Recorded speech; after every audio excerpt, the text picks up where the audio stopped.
दोस्तों, यदि आपके पास जीवन बीमा की पॉलिसी है, चाहे आपने किसी भी बीमा कंपनी से पॉलिसी क्यों न खरीदी हो, अगर आपके पास पॉलिसी है तो फिर मैं आपसे यही कहूँगा कि आप इस पूरी वीडियो को ध्यान से देखिएगा। लेकिन मुझे पता है आपके मन में यह होगा कि मेरे पास पॉलिसी है तो मैं इस वीडियो को क्यों देखूं। तो चलिए मैं अपनी बात को स्पष्ट कर देता हूं।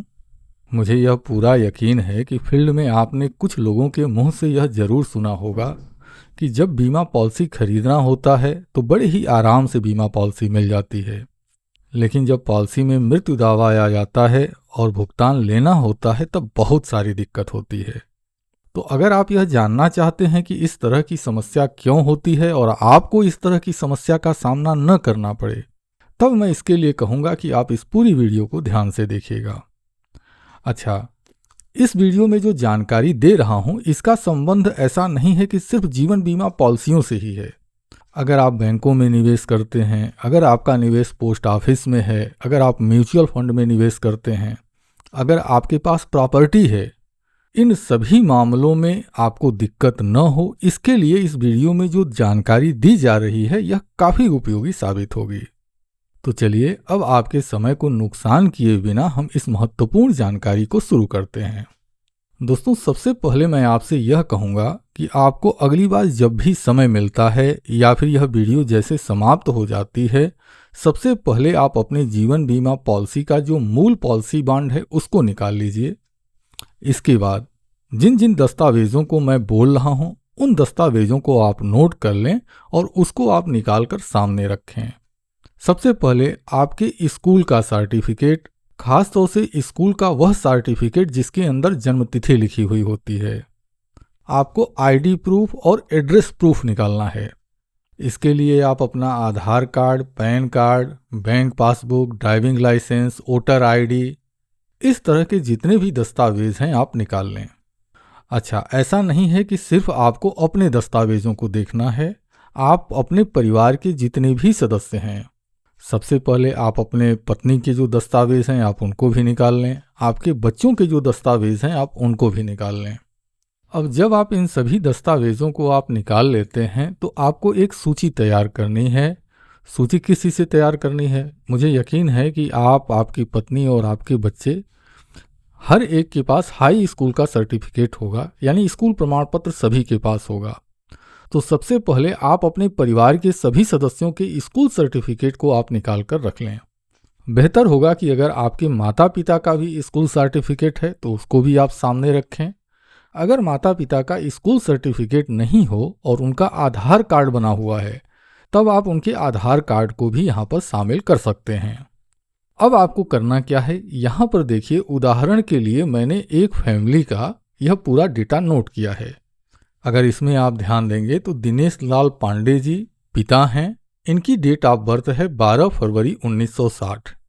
चूँकि दिनेश लाल पांडे जी का स्कूल सर्टिफिकेट अवेलेबल नहीं था, दिनेश लाल पांडे जी और सावित्री पांडे जी जो इनकी माता हैं, इन दोनों का ही स्कूल सर्टिफिकेट नहीं था, तो इनके आधार कार्ड को हमने जो है मूल प्रमाण पत्र मान लिया और इन दोनों के ही नाम को और डेट ऑफ बर्थ को मैंने यहाँ पर नोट कर दिया है। इसके बाद सच्चिदानंद पांडे जी यह स्वयं हैं, यानी कि यह परिवार के प्रेजेंट टाइम में मुखिया हैं, तो इनका नाम लिख दिया गया। इसके बाद इनकी जन्मतिथि नोट कर दी गई।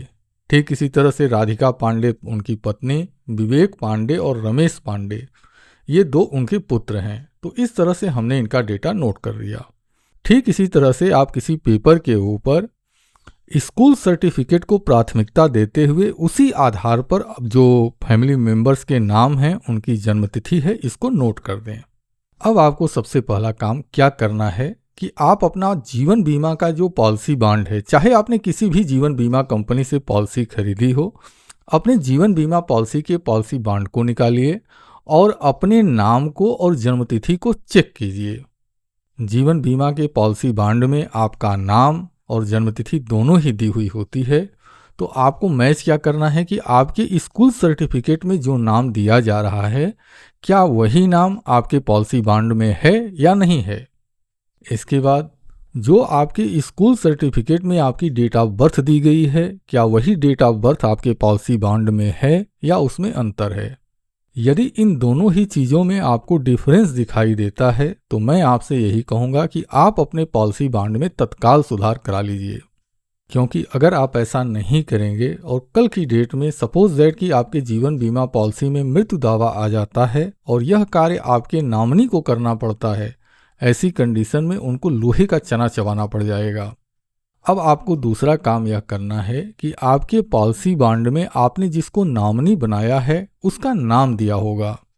पॉलिसी बॉन्ड के अंदर नॉमिनी की जन्मतिथि तो नहीं होती है, लेकिन उनका उम्र नोट किया जाता है, तो आई होप उनका उम्र भी लिखा हुआ दिखाई दे रहा होगा। तो आपने अपनी जीवन बीमा पॉलिसी में जिस किसी को भी नॉमिनी बनाया है उसके स्कूल सर्टिफिकेट में जो उसका नाम दिया हुआ है, आपको जांच यह करना है कि क्या उसके पॉलिसी बॉन्ड में भी सेम वही नाम है, और पॉलिसी बॉन्ड के अंदर जो उम्र दर्शाई गई है क्या वह उम्र जो उसकी डेट ऑफ बर्थ है, स्कूल सर्टिफिकेट में जो उसकी डेट ऑफ बर्थ है, उससे मैच होती है या नहीं होती है। अगर यहाँ भी गलती आपको दिखाई देती है तो मेरा सुझाव होगा कि आप इसको जरूर सुधार करा लें। अब यहाँ पर एक महत्वपूर्ण बात स्पष्ट करना चाहूँगा, जैसे है क्या, आमतौर पर अगर देखा जाता है तो सच्चिदानंद पांडे, अगर मान लीजिए आपका नाम सच्चिदानंद पांडे है और सपोज दैट कि आपके दूसरे दस्तावेज में आपका नाम सच्चिदानंद लिखा हुआ है, तो आमतौर पर बोलचाल की भाषा में सच्चिदानंद पांडे और सच्चिदानंद हम एक ही व्यक्ति को मान लेते हैं कि ये दोनों एक ही व्यक्ति हैं। लेकिन कानूनी तौर पर सच्चिदानंद और सच्चिदानंद पांडे यह दोनों अलग अलग व्यक्ति हैं। यानी कि जब आप नाम की जांच कर रहे हों तो आपको यह जांच करना है कि आपके स्कूल सर्टिफिकेट में जो पूरा नाम दिया गया है वो पूरा नाम, उसके जो अक्षर हैं वो सारे के सारे अक्षर मैच करने चाहिए, और अगर उसमें त्रुटि होती है तो उसको सुधार जरूर करा लें। अब इसके बाद बारी आती है आपके अन्य दस्तावेजों में आपके नाम और आपके जन्मतिथि की। तो आपके जितने भी दस्तावेज हैं, चाहे वह स्कूल का सर्टिफिकेट है, आधार कार्ड है, बैंक पासबुक है, उसमें आपका नाम और आपकी जो जन्मतिथि है, आपको इसकी जांच बहुत ही सावधानी से करनी चाहिए। और आपके फैमिली मेंबर में जितने भी सदस्य हैं उन सभी के दस्तावेजों में इन नामों को ध्यान से चेक करना चाहिए। और जांच करने की जो प्राथमिकता है, यानी कि आप तुलना किससे करेंगे, तो तुलना आपको आपके स्कूल सर्टिफिकेट से करना है, या जिस फैमिली मेंबर के दस्तावेज की आप जांच कर रहे हैं उस फैमिली मेंबर का जो स्कूल सर्टिफिकेट है, उस स्कूल सर्टिफिकेट को प्राथमिक दस्तावेज मानते हुए आपको दूसरे दस्तावेज की जांच करनी है। अच्छा देखिए, आप कई सारे दस्तावेजों में आप पाएंगे, जैसे मान लीजिए कि आपके बच्चे का नाम विवेक कुमार पांडे है, तो विवेक कुमार पांडे का अगर आप आधार कार्ड देखते हैं तो विवेक कुमार पांडे के आधार कार्ड में उसके पिता के नाम की जगह आपका नाम लिखा होगा। अब अगर आपके स्कूल सर्टिफिकेट में सच्चिदानंद पांडे लिखा हुआ है तो आपके जो बच्चे हैं जिनका नाम विवेक कुमार पांडे है, विवेक कुमार पांडे के दस्तावेज में उनके पिता का नाम सच्चिदानंद पांडे ही होना चाहिए। उम्मीद करता हूं कि आप कंफ्यूज नहीं हो रहे होंगे। अगर कंफ्यूज होते हैं तो वीडियो को थोड़ा सा बैक करके फिर से सुन लीजिएगा, आपका जो कंफ्यूजन है वह क्लियर हो जाएगा। और दोस्तों, इस तरह की अगर कहीं कोई कमी पाई जाती है तो मेरा सुझाव आपके लिए यही होगा कि इसको तत्काल सुधार कराएं, इसमें कहीं भी कोई इफ बट न करें, इसको टाल मटोली न करें। अब देखिए, हम जीवन बीमा पॉलिसी के डेथ क्लेम में आने वाली एक बहुत बड़ी और आम समस्या का मैं जिक्र करना चाहता हूँ। मुझे लगता है कि निश्चित रूप से आपको कभी सर्दी हुआ हो, जुखाम हुआ हो, बुखार हुआ हो, जब आप जाते हैं दवा लेने के लिए तो वहाँ पर पर्ची बनाई जाती है, और वह जो पर्ची बनाने वाला बंदा होता है वह आपसे पूछता है कि सर आपका नाम क्या है। और सपोज दैट कि आपने अपना नाम बताया कि मेरा नाम सच्चिदानंद पांडे है, और उसने आपका नाम सिर्फ सच्चिदानंद लिख दिया। उसने पूछा आपकी उम्र क्या है, आपने अंदाजे से बता दिया कि मेरी उम्र सपोज दैट कि 40 साल है या 42 साल है। अब चूंकि जब आप इलाज करने के लिए जाते हैं तो आपके मन में एक बहुत ही आम धारणा यह होती है कि चलो हम इलाज करा लेते हैं और आराम हो जाएगा, ये कौन सा बहुत बड़ा उपयोगी कागज है। लेकिन दोस्तों, अक्सर होता ये है, और अक्सर क्या बताऊं, अधिकतम ऐसा होता है, मेडिकल दस्तावेजों में अंतर पाया ही जाता है। अब सपोज दैट किसी व्यक्ति ने अपना मेडिकल जांच कराया और बाद में उसकी मृत्यु हो गई। ऐसी कंडीशन में होगा क्या कि जितनी भी जीवन बीमा कंपनियां हैं या बीमा पॉलिसियां हैं, या सपोज दैट कि आपने बैंक अकाउंट ही क्यों नहीं खोला है, तो बैंक अकाउंट में तो नहीं, लेकिन हाँ बीमा के क्षेत्र में आपसे जो है मेडिकल प्रूफ मांगा जाता है कि आप आखिरी बार जहां इलाज कराए हैं, जिस अस्पताल से आपने इलाज कराया है, आप उसका प्रमाण पत्र दीजिए। अब आपके दस्तावेजों में आपका नाम सच्चिदानंद पांडे है, लेकिन आपने बस वर्बली आप उनको कह दिए सच्चिदानंद और उन्होंने सच्चिदानंद नोट कर दिया। उन्होंने आपसे उम्र पूछी, सर आपकी उम्र क्या होगी, आपने बस वर्बली बता दिया बिना सोचे समझे कि मेरी उम्र 40 साल है, उसने 40 साल नोट कर दिया। लेकिन अब जब ये कागज डेथ क्लेम में शामिल होते हैं तो ऐसी कंडीशन में होता क्या है कि बीमा कंपनी इस चीज की जांच करती है कि जिस व्यक्ति का इलाज हुआ है और जिस व्यक्ति की मृत्यु हुई है, क्या ये दोनों एक ही लोग हैं या अलग अलग लोग हैं। तो सबसे पहला चीज, कानूनी तौर पर अगर देखा जाए तो सच्चिदानंद पांडे और सच्चिदानंद दो अलग लोग हैं। अब मान लीजिए कि आपकी जो डेट ऑफ बर्थ है उस हिसाब से आपकी उम्र सपोज दैट 45 साल आ रही है और जो मेडिकल दस्तावेज हैं उसके अंदर आपने उम्र डलवाया हुआ है 40 साल। तो एक ही आदमी की दो उम्र कैसे हो सकती है, एक ही व्यक्ति की दो जन्मतिथि कैसे हो सकती है। तो अगर आपने जीवन बीमा पॉलिसी खरीदी हुई है और हर बार जब कभी भी आपको मेडिकल जांच की ज़रूरत पड़ती है या फिर किसी भी मेडिकल कार्य के लिए अगर आप जाते हैं तो वहाँ पर आप अपना पूरा नाम नोट करवाएंगे। दूसरा चीज़, आपकी जो उम्र हो रही है आपके सर्टिफिकेट के हिसाब से आपको उसको नोट कराना है। तो अगर आपके पास जीवन बीमा पॉलिसी है, हेल्थ इंश्योरेंस की पॉलिसी है या आपने कोई जनरल इंश्योरेंस की पॉलिसी खरीदी हुई है और आप नहीं चाहते हैं कि जैसे दूसरे लोग कहते हैं ना कि यार जब बीमा खरीदना होता है तो बड़े आराम से मिल जाता है, लेकिन जब पेमेंट लेना होता है तो दिक्कत होती है। तो अगर आप इन समस्याओं से बचना चाहते हैं तो आपको इन चीज़ों को फॉलो करना होगा। बहुत ही छोटी छोटी नॉमिनल सी चीज़ें हैं जिसको कि हम इग्नोर कर देते हैं, आगे से हमको इन चीज़ों को इग्नोर नहीं करना होगा। आइए थोड़ी सी बात हम बीमा से हट के कर लेते हैं जो कि आपके लिए बहुत ज़्यादा महत्वपूर्ण है, और वह यह है कि कई बार होता क्या है, कई केसेस में मैंने ऐसा देखा हुआ है और आज भी ऐसा हो रहा है। मैं अगर खुद कहूँ तो मैंने अपने एक क्लाइंट का जो है बैंक अकाउंट ओपन कराया था, सेविंग अकाउंट, क्योंकि उनको क्या है वो LIC से मनी बैक मिलने वाला था तो उस पैसे को दिलाना था। तो उन्होंने कहा कि सर मेरा एक खाता खुलवा दीजिए। तो मैंने उनका खाता खुलवाया था। तो जो फार्म भरा जाता है उस फार्म में बाकायदा मैंने ध्यान से उनका नाम, उनके नामनी का नाम और सारी डिटेल मैंने भरी हुई थी, लेकिन इसके बावजूद बैंक ने उनका नामनी नहीं बनाया था। अब चूंकि मैं भी आश्वस्त था कि मैंने जब खुद फार्म भरा हुआ है तो उसमें मैंने नामनी डाला है, लेकिन जब क्लेम आया तो क्लेम आने के बाद पता चला कि उसमें नामनी है ही नहीं। हालांकि उसके लिए थोड़ी सी लड़ाई लड़ी गई, काम हो गया, लेकिन फिर भी दिक्कत हुई। तो इसलिए मैं आपको सुझाव दूंगा कि अगर आपका किसी बैंक में बैंक खाता है, चाहे सेविंग अकाउंट हो, चाहे FD हो, चाहे किसी भी तरह का अकाउंट अगर आप बैंक में संचालित कर रहे हैं, आपने पोस्ट ऑफिस में निवेश करके रखा है या फिर आप म्यूचुअल फंड में निवेश करके रखते हैं, तो सबसे पहले आपको यह जरूर चेक कर लेना चाहिए कि आपने इन खातों में नॉमिनी बनाया है कि नहीं बनाया है। और सिर्फ इस पर आपने फार्म भर दिया है ना, सिर्फ इस पर भरोसा करके आप मत बैठिए, क्योंकि मेरे पास एक जीवंत उदाहरण है जिसको कि मैं आपके साथ शेयर कर रहा हूँ।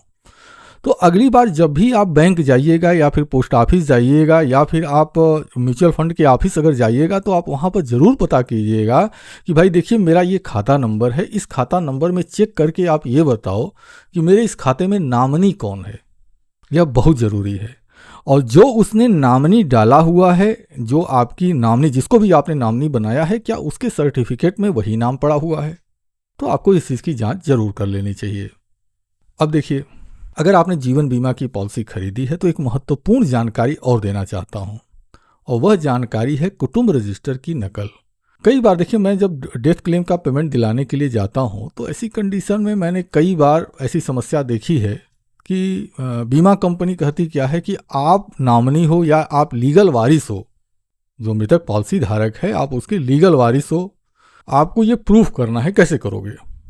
तो चूंकि आज अगर हम जीवित हैं तो हमारा बच्चा है तो हम अपने सामने से एक एप्लीकेशन, एक नॉर्मल सा एक एप्लीकेशन लिख कर और उस पर साइन करके हम ये बता सकते हैं कि देवांश उपाध्याय मेरे बच्चे का नाम है। तो मैं यह बता सकता हूँ कि यह मेरा बेटा है, इसकी उम्र इतनी है, मैं साइन करूँगा, कोई भी कंपनी हो वह उसको एक्सेप्ट कर लेगी। लेकिन सपोज दैट कि मैं आज की डेट में नहीं हूँ और मेरे बच्चे को प्रूव करना हो कि वह मेरा बेटा है, वह मेरा उत्तराधिकारी है, तो वह कैसे करेगा? इस चीज़ को सरल बनाने के लिए एक बहुत ही आसान तरीका है और वह है कुटुंब रजिस्टर की नकल निकलवाना। तो मैं आपसे यही सुझाव दूंगा कि अगर आप ग्रामीण क्षेत्र के निवासी हैं तो आप अपने ग्राम प्रधान से संपर्क कर लीजिए, ग्राम पंचायत में आप चले जाइए और वहाँ से आप अपना जो है कुटुंब रजिस्टर की नकल निकलवाइए। और जब कुटुंब रजिस्टर में नाम पढ़ रहे हों तो आप जो आपके सर्टिफिकेट्स हैं, आपके फैमिली मेंबर्स के जितने भी सर्टिफिकेट हैं, उनको ध्यान में रखते हुए उनका पूरा नाम, उनकी डेट ऑफ बर्थ, और अगर फैमिली मेंबर में किसी की मृत्यु हो गई है तो उसकी डेट ऑफ डेथ, ये सभी चीज़ प्रॉपर तरीके से आप उसमें नोट कराएं।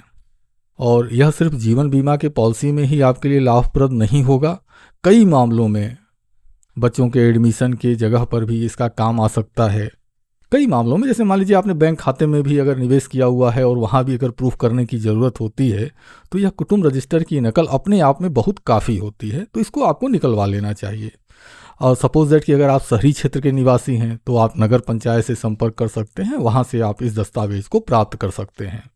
अब दोस्तों, मैं अपने जीवन की एक बहुत ही महत्वपूर्ण और दुखद घटना का जिक्र आपसे करना चाहता हूँ और मुझे लगता है कि यह जिक्र करना बहुत ही ज़्यादा ज़रूरी है।